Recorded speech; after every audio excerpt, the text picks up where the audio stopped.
ಪ್ರೀತಿಯ ವೀಕ್ಷಕರಿಗೆ ನಮಸ್ಕಾರ. ಬಹುಮುಖ್ಯವಾಗಿ ಈ ವಿಡಿಯೋದಲ್ಲಿ ಮದುವೆ ಹೊಂದಾಣಿಕೆಗೆ ಯಾವೆಲ್ಲ ವಿಚಾರಗಳನ್ನು ನೋಡಬೇಕು ಅನ್ನೋಂಥದ್ದನ್ನು ತಿಳಿದುಕೊಳ್ಳೋಣ. ಸಾಮಾನ್ಯವಾಗಿ ವಧುವರರ ಜಾತಕಗಳನ್ನು ವಿಶ್ಲೇಷಣೆಯನ್ನು ಮಾಡ್ತೇವೆ. ಅದಕ್ಕಿಂತ ಮುಂಚಿತವಾಗಿ ಈ ಒಂಥರ ಸೋಷಿಯಲ್ಲಾಗಿ ಬಾಯಿ ಮಾತಿಗೆ ಹೇಳೋವಂಥ ಪದಗಳು ಏನು ಅಂತಂದರೆ, ಸಾಲಾವಳಿ ಕೂಟಗಳನ್ನು ನೋಡಿ ಅಂತ, ಸಾಲಾವಳಿ ಬರ್ತದ ನೋಡಿ ಅಂತ ಕೇಳ್ತಾ ಇರ್ತಾರೆ. ಮದುವೆ ಹೊಂದಾಣಿಕೆ, ವಧುವರರನ್ನು ಮದುವೆಗೆ ಹೊಂದಾಣಿಕೆಯನ್ನು ಮಾಡಬೇಕಾದ್ರೆ ಸಾಲಾವಳಿ ಒಂದೇ ಮುಖ್ಯ ಅಲ್ಲ. ಏಕೆ ಅಂತಂದರೆ ಸಾಲಾವಳಿನಲ್ಲಿ ಕೇವಲ ನಕ್ಷತ್ರಗಳ ಆಧಾರದ ಮೇಲೆ ಈ ನಕ್ಷತ್ರದವರು ಇಂಥ ಪ್ರಾಣಿ, ಇಂಥ ನಕ್ಷತ್ರದವರು ಈ ಪ್ರಾಣಿ, ಮತ್ತು ಈ ನಕ್ಷತ್ರದವರು ದೇವಗಣ ಅಥವಾ ಇನ್ನೊಬ್ಬರು ನಕ್ಷತ್ರದವರು ರಾಕ್ಷಸ ಗಣ ಅಥವಾ ಮನುಷ್ಯ ಗಣ ಅಂಥೇಳಿ ಒಂಥರ ಡಿಫ್ರೆನ್ಸಿಯೇಷನ್ ಮಾಡಿರೋ ಅಂಥದ್ದು ಅಥವಾ ಭಾಗಗಳನ್ನು ಮಾಡಿರೋ ಅಂಥದ್ದು. ಆದರೆ 36 ಕೂಟಗಳಿಗೆ 36 ಕೂಟಗಳು ಬಂದರೂ ಕೂಡ ಅವ್ರ ಮದುವೆ ಜೀವನ ಚೆನ್ನಾಗಿರಲ್ಲ. ಯಾಕೆ ಹೀಗಾಗ್ತದೆ? ಇದನ್ನು ವಿಶ್ಲೇಷಣೆಯನ್ನು ಮಾಡಬೇಕು ಅಥವಾ ಇದ್ರ ಕಡೆ ಗಮನವನ್ನು ಹರಿಸ್ಬೇಕು. ನಿಮ್ಮ ಅಕ್ಕಪಕ್ಕದವ್ರನ್ನೇ ಕೇಳ್ಕೊಳ್ಳಿ, ಅವರೆಲ್ಲ ಸಾಲಾವಳಿ ನೋಡೇ ಮದುವೆ ಆಗ್ತಾಯಿದ್ರು ಅಥವಾ ಲವ್ ಮ್ಯಾರೇಜ್ಗಳಾಗಿರೋ ಅಂಥವ್ರು. ಎಷ್ಟೊಂದು ಲವ್ ಮ್ಯಾರೇಜ್ಗಳಾಗಿದ್ದಾವೆ, ಕೆಲವೊಂದೊಂದು ಸಾಕಷ್ಟು ಮದುವೆಗಳು ಕಿತ್ತೋಗಿದ್ದಾವೆ ಅಥವಾ ಜಗಳ ಆಡ್ಕೊಂಡಿದ್ದಾರೆ. ಇನ್ನು ಕೆಲವರು ಏನು ನೋಡದೇ ಇದ್ದು ದೇವಸ್ಥಾನದಲ್ಲಿ 1 ಗಂಟೆಗೆ ತಾಳಿ ಕಟ್ಕೊಂಡು ಬಂದಿರೋರು ಕೂಡ ಜೀವನವನ್ನು ಚೆನ್ನಾಗಿ ನಡೆಸ್ತಾ ಇದ್ದಾರೆ, ಅನುಕೂಲವಾಗಿದ್ದಾರೆ. ಎರಡೂ ರೀತಿ ಘಟನೆಗಳು ನಡೀತಾ ಇದ್ದಾವೆ. ಸಾಲಾವಳಿ ನೋಡಿ ಮದುವೆ ಮಾಡಿರೋರು ಚೆನ್ನಾಗಿಲ್ಲ, ಏಕಾಏಕಿ ಒಂದು ಅವರ್ ಒಳಗಡೆ ತಾಳಿ ಕಟ್ಕೊಂಬಂದು ಮದುವೆ ಆಗಿರೋರು ಎಷ್ಟು ಚೆನ್ನಾಗಿದ್ದಾರೆ. ಏನು ಇದಕ್ಕೆಲ್ಲ ಕಾರಣ ಅಂತಂದರೆ, ಹುಡುಗ ಮತ್ತು ಹುಡುಗಿಗೆ ಇರ್ತಕ್ಕಂತಹ ದಶಾಭುಕ್ತಿಗಳು ಯಾವುವು ಅಂತ ನೋಡ್ತೇವೆ. ಇದಕ್ಕೆ ಬಹುಮುಖ್ಯವಾಗಿ ಬೇಕಾಗಿರೋ ಅಂಥದ್ದು ಇಬ್ಬರ ಹುಟ್ಟಿದಂತಹ ದಿನಾಂಕ, ಸಮಯ ಮತ್ತು ಅವ್ರು ಹುಟ್ಟಿರೋ ಅಂಥ ಜಾಗ ಬೇಕು. ಡಿಸ್ಟಿಕ್ ವೈಸ್ ಆದರೂ ನಡೆಯುತ್ತೆ ಸ್ಥಳ. ಇವರ ಜಾತಕಗಳನ್ನು ಒಂದ್ರ ಪಕ್ಕ ಒಂದು ನಿಟ್ಟು ನೋಡ್ತೇವೆ. ಈ ಲಗ್ನ ಮ್ಯಾಚಿಂಗ್ ಆಗ್ತದಾ, ಚಂದ್ರ ಮ್ಯಾಚ್ ಆಗ್ತಾನ, ಮತ್ತು ಗುರು ಹೇಗಿರ್ತಾನೆ, ಶುಕ್ರ ಹೇಗಿರ್ತಾನೆ, ಕುಜ ಹೇಗಿರ್ತಾರೆ ಇವ್ರ ಜಾತಕದಲ್ಲಿ ಅನ್ನೋವಂಥದ್ದನ್ನು ನಾವು ನೋಡ್ತೇವೆ. ಕುಜದೋಷ ಅನ್ನೋವಂಥದ್ದು ನೋಡ್ಬೋದು, ಕಳತ್ರಕಾರಕನಾದ ಶುಕ್ರನ ಬಗ್ಗೆ ವಿಚಾರವನ್ನು ತಿಳ್ಕೊಳ್ಬೋದು, ಮತ್ತು ಜ್ಞಾನಕಾರಕನಾದ ಗುರುವಿನ ಬಗ್ಗೆ ತಿಳ್ಕೊಬೋದು. ಕುಜನ ಇನ್ನೊಂದು ವಿಚಾರಗಳು ಅಂತಂದರೆ, ಈ ವಾದ ವಿವಾದಗಳು ಏರ್ಪಟ್ಟಾಗ ಹುಡುಗ ಹುಡುಗಿ ಹೇಗೆ ಮದುವೆ ಜೀವನದಲ್ಲಿ ಹೊಂದಾಣಿಕೆಯನ್ನು ಮಾಡ್ಕೊತಾರೆ ಅನ್ನೋವಂಥದ್ದನ್ನು ನಾವು ತಿಳ್ಕೊಳ್ಬೋದಾಗುತ್ತೆ. ಇದರ ಜೊತೆಗೆ ಲಗ್ನವನ್ನು ನಾವು ನೋಡ್ತೇವೆ. ಆ ವ್ಯಕ್ತಿ ಜಾತಕನ ಬಗ್ಗೆ ತಿಳ್ಕೊಬೇಕು ಅಂದರೆ ಲಗ್ನ ಅನ್ನೋಂಥದ್ದು ತುಂಬ ಇಂಪಾರ್ಟೆಂಟ್ ಆಗ್ತದೆ. ಈ ಲಗ್ನದಲ್ಲಿ ತತ್ವದ ಆಧಾರದ ಮೇಲೆ ಹೊಂದಾಣಿಕೆಯನ್ನು ಮಾಡೋವಂಥದ್ದು. ಪಂಚಭೂತಗಳಲ್ಲಿ ಆಕಾಶ ತತ್ವವನ್ನು ಒಂದು ಬಿಟ್ಟರೆ ಇನ್ನು 12 ರಾಶಿಗಳಿಗೂ ಒಂದೊಂದು ತತ್ವವನ್ನು ನಾವು ಕೊಟ್ಟಿರೋ ಅಂಥದ್ದು. ಅಗ್ನಿ, ಪೃಥ್ವಿ, ವಾಯು, ಜಲ ಅನ್ನೋವಂಥದ್ದು. ಮೇಷರಾಶಿ ಅಗ್ನಿ ತತ್ವವಾದರೆ ವೃಷಭ ರಾಶಿ ಪೃಥ್ವಿ ತತ್ವ, ಮಿಥುನ ರಾಶಿ ವಾಯು ತತ್ವ, ಕಟಕ ರಾಶಿ ಜಲತತ್ವ. ಇದೇ ರೀತಿ ಅಗ್ನಿ, ಪೃಥ್ವಿ, ವಾಯು, ಜಲ ಅಂಥೇಳಿ ಎಲ್ಲ ರಾಶಿಗಳಿಗೂ ಒಂದೊಂದು ತತ್ವವನ್ನು ಕೊಟ್ಕೊಂಡು ಹೋಗಿರೋ ಅಂಥದ್ದು. ಈ ತತ್ವದ ಆಧಾರದ ಮೇಲೆ ಒಂದೊಂದು ತತ್ವ ಒಂದೊಂದು ತತ್ವಕ್ಕೆ ಮ್ಯಾಚ್ ಆಗಲ್ಲ, ಇನ್ನು ಕೆಲವು ಮ್ಯಾಚ್ ಆಗೋ ಅಂಥದ್ದು. ಈ ತತ್ವ ಮ್ಯಾಚ್ ಆಗ್ತದ ಅನ್ನೋ ಅಂಥದ್ದನ್ನು ನಾವು ನೋಡ್ತೀವಿ. ಯಾಕೆ ಇದನ್ನು ನೋಡಬೇಕು ಅಂತಂದರೆ, ಹುಡುಗ ಹುಡುಗಿಗೆ ಆಕರ್ಷಣೆ ಅನ್ನೋವಂಥದ್ದು ಎಷ್ಟರ ಮಟ್ಟಿಗೆ ಇರ್ತದೆ ಅನ್ನೋವಂಥದ್ದನ್ನು ತಿಳ್ಕೊಬೇಕು. ಮತ್ತು ಅವರಿಗೆ ಸಂತಾನ ಫಲ ಹೇಗಿರ್ತದೆ, ಅವರು ಅನ್ಯೋನ್ಯವಾಗಿ ಜೀವನವನ್ನು ಮಾಡ್ಕೊಂಡು ಹೋಗ್ತಾರಾ, ಇದೆಲ್ಲವನ್ನು ತಿಳ್ಕೊಬೇಕು ಅಂತಂದರೆ ಈ ಲಗ್ನದ ತತ್ವ ಅನ್ನೋವಂಥದ್ದು ಮುಖ್ಯವಾಗ್ತದೆ. ಹಾಗಾಗಿ ಲಗ್ನವನ್ನು ನಾವು ಮ್ಯಾಚ್ ಮಾಡ್ತೀವಿ.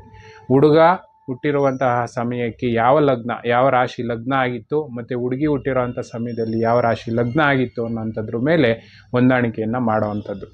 ನಂತರ ಚಂದ್ರ ಅನ್ನೋವಂಥದ್ದು ಬಹುಮುಖ್ಯವಾಗಿ ಬೇಕಾಗಿರೋವಂಥದ್ದು. ಯಾಕೆ ಚಂದ್ರನನ್ನು ನೋಡ್ತೀವಿ ಅಂತಂದರೆ, ಮನಸ್ಥಿತಿಗಳನ್ನು ಅಳತೆಯನ್ನು ಮಾಡಲಿಕ್ಕೆ. ಹುಡುಗನ ಮನಸ್ಥಿತಿ ಹೇಗಿರ್ತದೆ, ಹುಡುಗಿಯ ಮನಸ್ಥಿತಿ ಹೇಗಿರ್ತದೆ, ಇಬ್ಬರು ಹೊಂದಾಣಿಕೆಯನ್ನು ಮಾಡ್ಕೊಂಡು ಹೋಗ್ತಾರಾ ಇಲ್ವಾ, ಮತ್ತು ಜಗಳಗಳನ್ನು ಮಾಡ್ತಾರಾ ಏನು ಎತ್ತ ಅಂತ ತಿಳ್ಕೊಬೇಕು ಅಂತಂದರೆ ಚಂದ್ರನನ್ನು ಮ್ಯಾಚ್ ಮಾಡಬೇಕು. ಹುಡುಗ ಆಗಲಿ ಹುಡುಗಿ ಆಗಲಿ ಇದಕ್ಕಿದ್ದಂತೆ ಮುನ್ಸ್ಕೊಳ್ಳೋ ಅಂಥದ್ದು, ಮತ್ತು ಏನಕ್ಕೂ ಮನಸ್ಸೇ ಮಾಡದೇ ಇರೋ ಅಂಥದ್ದು, ಗಂಡನಿಗೆ ಸ್ಪಂದನೆಯನ್ನು ಕೊಡದೇ ಇರೋ ಅಂತಹ ಹೆಂಡತಿ ಆಗ್ಬೋದು, ಅಥವಾ ಹೆಂಡತಿಗೆ ಸ್ಪಂದನೆಯನ್ನು ಕೊಡದಂತಹ ಗಂಡ ಆಗ್ಬೋದು. ಇಬ್ಬರು ಕೂಡ ಜೀವನ ಚಕ್ರದಲ್ಲಿ 2 ಚಕ್ರಗಳು ಎಷ್ಟು ಮುಖ್ಯನೋ ಅದೇ ರೀತಿ ಈ ಗಂಡ ಹೆಂಡತಿಯ ಸಂಬಂಧ ಅಥವಾ ಇವರ ಹೊಂದಾಣಿಕೆ ಅನ್ನೋವಂಥದ್ದು ಮುಖ್ಯ. ಇವರು ಹೊಂದಾಣಿಕೆ ಅನ್ನೋವಂಥದ್ದಿದ್ದರೆ ಯಾವ ಕಷ್ಟ ಸುಖಗಳು ಬಂದರೂ ಕೂಡ ಅದನ್ನು ನಿರ್ವಹಿಸ್ಕೊಂಡು ಹೋಗಲಿಕ್ಕೆ ಸಾಧ್ಯ ಆಗ್ತದೆ. ಹಾಗಾಗಿ ಈ ವಧುವರರ ಒಂದು ಜಾತಕ ವಿಶ್ಲೇಷಣೆ ಅನ್ನುವಂಥದ್ದು ತುಂಬ ಅವಶ್ಯಕವಾಗಿ ಬೇಕಾಗಿರೋವಂಥ ವಿಚಾರ ಆಗ್ತದೆ. ಹಾಗಾಗಿ ಗಂಡು ಹೆಣ್ಣುಗಳ ಜಾತಕ ಹೊಂದಾಣಿಕೆಯನ್ನು ಮಾಡಿ ನೀವು ಮದುವೆಯನ್ನು ಮಾಡ್ಕೊಬೇಕಾಗುತ್ತೆ. ನಾವು ಅಲ್ಲಿ ಬರಿತೀವಿ, ಏನಂತ ಬರಿತೀವಿ, ಸಾಲಾವಳಿ ಕೂಟಗಳು ಎಷ್ಟು ಬಂದರೂ ಕೂಡ ಜಾತಕಗಳು ಹೇಗೆಲ್ಲ ಹೊಂದಾಣಿಕೆ ಆಗಿದ್ದಾವೆ, ಲಗ್ನ ಹೊಂದಾಣಿಕೆ ಆಗಿದೆಯಾ ಇಬ್ಬರದೂ, ಚಂದ್ರ ಹೊಂದಾಣಿಕೆ ಆಗಿದಾನ, ಮನಸ್ಥಿತಿಗಳು ಹೇಗಿರ್ತದೆ, ಮತ್ತು ಗುರು ಹುಡುಗ ಹುಡುಗಿಗೆ ಜ್ಞಾನ ಹೇಗಿರ್ತದೆ, ಅಥವಾ ಈ ಹುಡುಗ ತಿಳ್ಕೊಂಡಿರೋ ಅಂಥ ತಿಳುವಳಿಕೆಗೂ ಹುಡುಗಿಗಿರ್ತಕ್ಕಂತಹ ಜ್ಞಾನಕ್ಕೂ ಹೊಂದಾಣಿಕೆ ಆಗ್ತದ, ಈ ವಿಚಾರದಲ್ಲಿ ಇಂಬ್ಯಾಲೆನ್ಸ್ ಆಗ್ತದ ಅನ್ನೋವಂಥದ್ದನ್ನು ನಾವು ಗುರುವಿನ ಮುಖಾಂತರ ನೋಡೋ ಅಂಥದ್ದು. ಮತ್ತು ಶುಕ್ರನ ಮುಖಾಂತರ ನೋಡೋದಾದರೆ ಆಸೆ ಆಕಾಂಕ್ಷೆಗಳನ್ನು ಪೂರೈಸಲಿಕ್ಕೆ ಗಂಡಿಗೆ ಸಾಧ್ಯ ಆಗ್ತದ, ಹೆಣ್ಣಿನ ಎಲ್ಲ ಆಸೆ ಆಕಾಂಕ್ಷೆಗಳನ್ನು ಪೂರೈಸಲಿಕ್ಕೆ ಸಾಧ್ಯ ಆಗ್ತದ, ಅಥವಾ ಅದನ್ನು ಪೂರೈಸಲಿಕ್ಕೆ ಸಾಧ್ಯ ಆಗದೇ ಇದ್ದಾಗ ಹೆಣ್ಣನ್ನು ಹೇಗೆ ಒಂದು ಹತೋಟಿಗೆ ತಂದ್ಕೊತಾನೆ ಅಥವಾ ಬುದ್ಧಿಯನ್ನು ಹೇಳ್ಕೊಂಡು ಅವರಿಬ್ಬರ ಮಧ್ಯೆ ಹೇಗೆ ಮನಸ್ಥಿತಿಯನ್ನು ಮಾರ್ಪಾಡು ಮಾಡ್ಕೊತಾರೆ ಅನ್ನೋವಂಥದ್ದು ಈ ಶುಕ್ರನಿಂದ ತಿಳ್ಕೊಳ್ಳೋ ಅಂಥದ್ದು. ಮತ್ತು ಈಗ ಆಲ್ರೆಡಿ ನಾನು ಕುಜನಿಂದ ಹೇಳಿದ್ದೀನಿ, ಕುಜ ದೋಷ ಇದೆಯಾ ಇಲ್ವಾ ಅನ್ನೋಂಥದ್ದನ್ನು ನಾವು ನೋಡ್ತೇವೆ. ಕುಜ ಅನ್ನೋವಂಥವನು ನೆಗೆಟಿವ್ ಆಗಿದ್ದ ಅಂತಂದರೆ ವಾದ ವಿವಾದಗಳಲ್ಲಿ ಒಬ್ರಿಗೊಬ್ರು ಸೋಲೋದೇ ಇಲ್ಲ, ನಾನು ತಾನು ಅನ್ನೋವಂಥದ್ದು ಬರ್ತದೆ, ನೀನೊಂದು ಹೇಳಿದ್ರೆ ನಾನೊಂದು ಹೇಳ್ತೀನಿ ಅನ್ನೋಂಥದ್ದು ಬರ್ತದೆ. ಈ ಅಂಶಗಳು ಮದುವೆ ಜೀವನಕ್ಕೆ ಮುಖ್ಯವಾಗಿ ಬೇಕಾಗಿರೋ ಅಂಥದ್ದು. ಲಗ್ನ ಚೆನ್ನಾಗಿರಬೇಕು, ಚಂದ್ರ ಚೆನ್ನಾಗಿರಬೇಕು, ಗುರು ಚೆನ್ನಾಗಿರಬೇಕು, ಜ್ಞಾನಕಾರಕನಾದ ಗುರು ಚೆನ್ನಾಗಿರಬೇಕು, ಶುಕ್ರ ಚೆನ್ನಾಗಿರಬೇಕು, ಮತ್ತು ಕುಜ ಚೆನ್ನಾಗಿರಬೇಕು.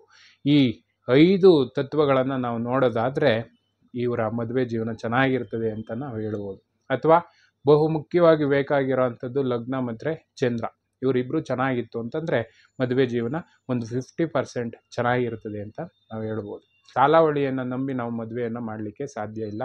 ಸಾಲಾವಳಿಯಲ್ಲಿ ಬರೀ ಕೇವಲ ಅವನು ಈ ಮನುಷ್ಯಗಣ ಅಥವಾ ದೇವಗಣ, ಅದು ಈ ಪ್ರಾಣಿ, ಇಂಥದ್ದು ಈ ಪ್ರಾಣಿ, ಅವನು ಇಲಿ, ಇವನು ಬೆಕ್ಕು, ಇದು ಸಿಂಹ, ಆನೆ, ಇಂಥ ವಿಚಾರಗಳನ್ನು ಹಿಂದೆ ಪುರಾತನ ಕಾಲದಲ್ಲಿ ಏನು ವಿಚಾರಗಳು ಸಿಗದೇ ಇರೋ ಅಂಥ ಸಂದರ್ಭದಲ್ಲಿ ಈ ಸಾಲಾವಳಿ ಕೂಟಗಳು ಅಂತ ಹೇಳಿ ನೋಡ್ತಾಯಿದ್ರು. ಅದ್ರ ಬಹು ಮುಖ್ಯವಾಗಿ ಮಾಂಗಲ್ಯ ಕೂಟ ಮತ್ತು ನಾಡಿ ಕೂಟಗಳು ಖಂಡಿತವಾಗಿಯೂ ಅವನ್ನ ನೋಡಬೇಕಾಗುತ್ತೆ. ನಾಡಿ ಕೂಟಗಳನ್ನು ನೋಡಲಿಕ್ಕೆ ಅದು ಮಹತ್ತರವಾದ ಒಂದು ಕಾರಣ ಇದೆ.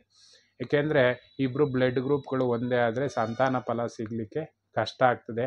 ಅದರಿಂದ ನಾಡಿ ಕೂಟವನ್ನು ಕೂಡ ನಾವು ಗಮನಿಸಬೇಕಾದ್ದು ಮುಖ್ಯವಾಗ್ತದೆ. ಮತ್ತು ರಜ್ಜು ಕೂಟ, ಪಾದರಜ್ಜು, ಶಿರೋರಜ್ಜು, ಉದರ ರಜ್ಜು, ಕಟಿರಜ್ಜು, ಈ ಥರ ಎಲ್ಲ ರಜ್ಜು ಕೂಟಗಳು ಬರ್ತದೆ. ಅದನ್ನು ಕೂಡ ನಾವು ವಿಶ್ಲೇಷಣೆಯನ್ನು ಮಾಡಬೇಕು. ಮತ್ತು ಗ್ರಹ ಮೈತ್ರಿಗಳನ್ನು ಕೂಡ ನಾವು ವಿಶ್ಲೇಷಣೆಯನ್ನು ಮಾಡಬೇಕು. ಒಂದು ಗ್ರಹ ಇನ್ನೊಂದು ಗ್ರಹಕ್ಕೆ ಶತ್ರುತ್ವ ಮತ್ತು ಮಿತ್ರತ್ವ ಭಾವ ಇರ್ತದೆ, ಅದನ್ನು ಕೂಡ ನಾವು ವಿಶ್ಲೇಷಣೆಯನ್ನು ಮಾಡಬೇಕಾಗ್ತದೆ. ಸಾಲಾವಳಿ ಕೂಟದಲ್ಲಿ ಒಂದು 4ರಿಂದ 5 ಪಾಯಿಂಟ್ಗಳು ಮುಖ್ಯವಾಗಿ ಬೇಕಾಗಿದ್ದರೂ ಕೂಡ ಜಾತಕ ಹೊಂದಾಣಿಕೆ ಅನ್ನುವಂಥದ್ದು ತುಂಬ ಇಂಪಾರ್ಟೆಂಟ್ ಆಗಿರ್ತದೆ. ಹಾಗಾಗಿ ಮದುವೆ ಆಗ್ತಕ್ಕಂತಹ ಯಾರು ಹುಡುಗ ಹುಡುಗಿ ಇದ್ದೀರಾ, ದಯವಿಟ್ಟು ನೀವು ಜಾತಕಗಳನ್ನು ವಿಶ್ಲೇಷಣೆಯನ್ನು ಮಾಡಿಕೊಂಡು ದಶಾಭುಕ್ತಿಗಳ ಮುಖೇನ ಯಾರಿಗೆ ಗೋಚಾರದಲ್ಲಿ ಒಂದೇ ಗ್ರಹದ ದಶಾಭುಕ್ತಿ ನಡೀತಾ ಇತ್ತು ಅಂದರೆ ಗೋಚಾರದಲ್ಲಿ ಗ್ರಹಗಳು ಚಲನೆಯನ್ನು ಮಾಡಿದಾಗ ಅಂತಹ ಫಲಗಳನ್ನೇ ನಿಮ್ಮ ಇಬ್ಬರಿಗೂ ಕೊಡೋದ್ರಿಂದ ಅದರಿಂದ ಅನಾನುಕೂಲವೂ ಕೂಡ ಆಗೋದ ಸಾಧ್ಯತೆ ಇರ್ತದೆ. ಹಾಗಾಗಿ ದಶಾಭುಕ್ತಿಗಳು ಬೇರೆ ಬೇರೆಯೇ ಇರಬೇಕು, ಒಂದೇ ಆಗಿರಬಾರ್ದು. ಮತ್ತು ಆಯುಷ್ಯವನ್ನು ನಾವು ನೋಡ್ತೇವೆ. ಹುಡುಗನ ಆಯುಷ್ಯ ಹೇಗಿದೆ, ಹುಡುಗಿಯ ಆಯುಷ್ಯ ಹೇಗಿದೆ, ಹುಡುಗನ ಜಾತಕದಿಂದ ಅವನು ಮದುವೆ ಆಗ್ತಕ್ಕಂಥ ಹುಡುಗಿಯ ಆಯಸ್ಸು ಹೇಗಿದೆ ಅಂತ ನಾವು ನೋಡ್ಬೋದು. ಹುಡುಗಿಯ ಜಾತಕದಿಂದ ಹುಡುಗನ ಆಯಸ್ಸು ಎಷ್ಟಿದೆ ಅನ್ನೋವಂಥದ್ದನ್ನು ನಾವು ನೋಡ್ಬೋದು. ಹಾಗಾಗಿ ಪತಿ ಸತಿ ಇಬ್ಬರ ಒಂದು ಸಹಬಾಳ್ವೆಯಿಂದ ಜೀವನ ಯಶಸ್ವಿಯತ್ತ ಹೋಗ್ತದೆ ಅನ್ನೋ ಒಂದು ಕಾರಣದಿಂದ ಈ ಮದುವೆ ಅನ್ನೋ ಒಂದು ವಿಚಾರದಲ್ಲಿ ಜಾತಕಗಳನ್ನು ಹೊಂದಾಣಿಕೆ ಮಾಡುವಂಥದ್ದು ಶುಭವಾಗಿರ್ತದೆ.